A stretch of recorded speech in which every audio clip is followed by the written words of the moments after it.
Welcome to Season 2, Episode 7. This place is the historic Hannah House in Indianapolis, Indiana.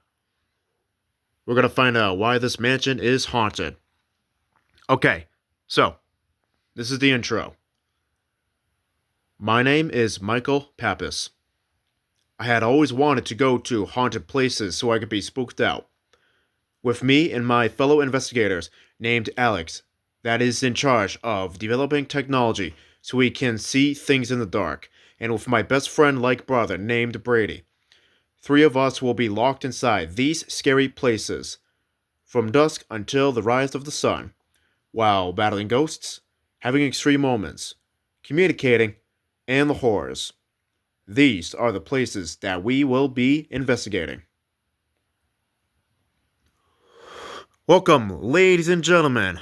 We are investigating this here, the Triple H House, the historic Hannah House in Indianapolis, to learn the history of this new location, including the Hannah family members as well. Similar to the S.K. Pierce mansion, but this is different. This is about the Hannah family. We're going to find out what this mansion family is all about, what the cases are, and what had people have heard from evidence. Welcome to the Hannah House. The house was built in 1858 by Alex Moore Hannah, a prominent figure in Indiana. That the history originally made the house be constructed to Mr. Hannah.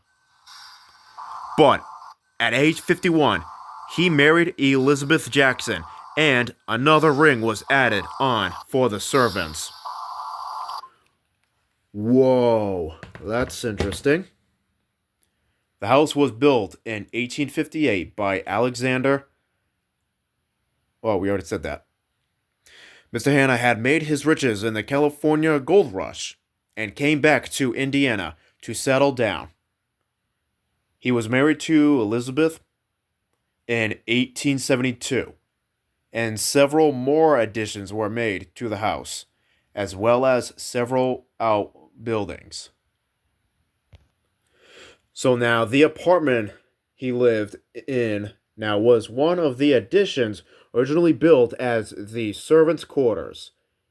Hannah only had one child, a miscarriage, who is said to be buried in Crown Hill under and marked stone next to the parents. Wow, okay, that's very, very scary. She had a miscarriage and then basically buried by Crown Hill next to his parents. Okay, that is interesting to hear. Very, very scary and very messed up. So, anyways, after Hannah's death, the house sat vacant for about 4 years before being sold to Roman Euler and his family. The Eulers were German immigrants, and although the last name has undergone a bit of a transformation, the family still owns the house and has passed it down through the years to where it is now, owned by the Elder family. The Hannah House is said to be the most haunted location in all of Indianapolis, and possibly one of the most haunted in the country. The most well-known haunting seems from Mr. Hannah's work as an abolitionist. It is said that he hid slaves in his cellar to aid them on their journey to Canada and to freedom. Holy cow. Wow. Yeah, so one night, while several slaves were sleeping in their hiding place, a oil lantern was actually knocked over and set their straw beds right on fire in a blaze. Shockingly, there are varying reports on how many runaway slaves had actually died, somewhere between 3 and about 6.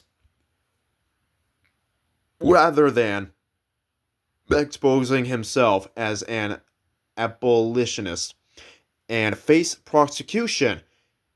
He buried the bodies of the slaves under the basement dirt floor, which I'll bring you guys there in a little bit, where they still lie today. And I guess we have a guy named Xander. Mr. Hanna himself has been seen strolling through the yard, and sometimes riding an actual pony. There are no known photographs of Mr. Hanna, but based on stories and some telling architecture in the house, it is believed that he was a shorter man. He also smoked cherry tobacco quite frequently, and on a few occasions I've caught that very scent wafting from room to room before disappearing. That's what I captured. This is what Xander's saying. Xander, I basically is saying I had captured evidence of cherry tobacco smell when he's been inside it. So then Clinton says another well-known ghost is known as Grandma. Probably Grandma Hanna. The house was almost sold at one point, but for the reasons I am unsure of. I don't really know what was the problem. Many pieces of furniture and decor were sold in preparation, but when the sale never happened, the house needed to be filled with furniture once again. Some of the things sold included an actual bedroom, a suit belonging to an older woman in the family, who we affectionately called Grandma. So basically, she is said to inhabit the first room to the left at the top of the stairs. The bedroom suit that was sold ended up once again because it went back in the actual house and being found in an antique shop and still bearing the original carvings on the back of whom it belonged to. Grandma's picture sits on the table next to her bed, and we always greet her before walking into her room. She is a neat and titty lady woman.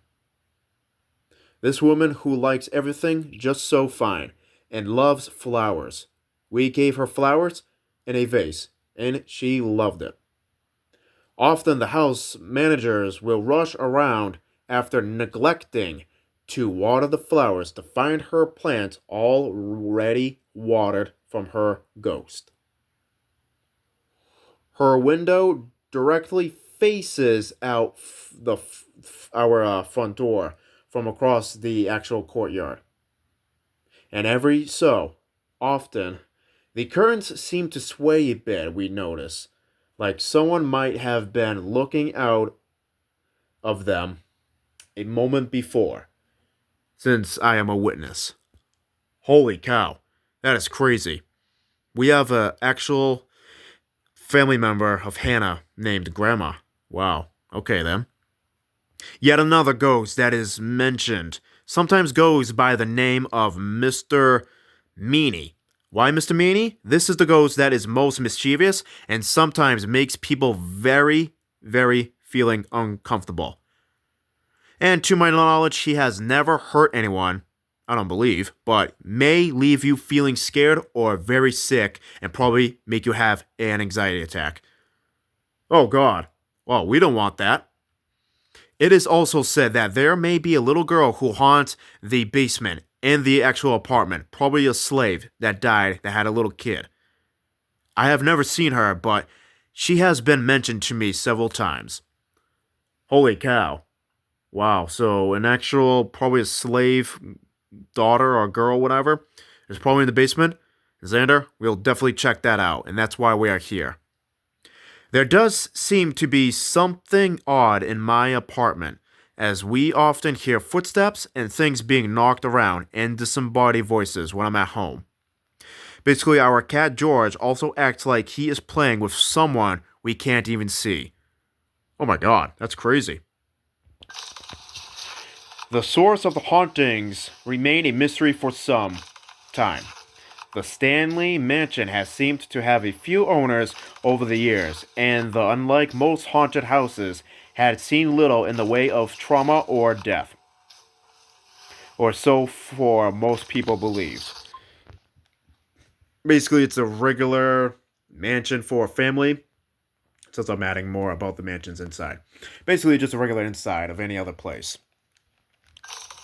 Man, this place. Yeah, man, a lot is going on here.